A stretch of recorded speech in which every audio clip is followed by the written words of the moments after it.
Chà.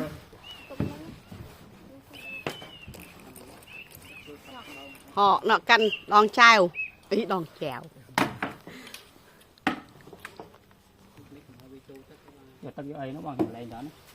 Nó giờ tắt tên nữ. Ôi giờ tớ ôn bằng nhầm. Ừ.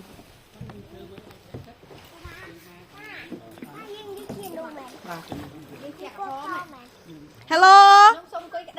Thì sao? À.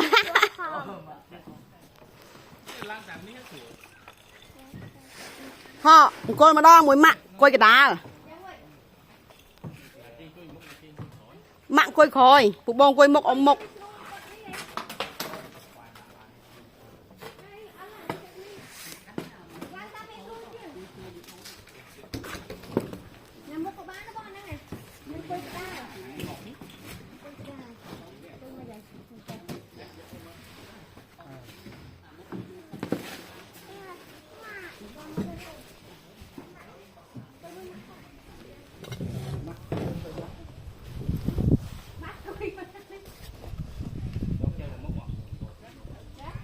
Họ phụ bông lên.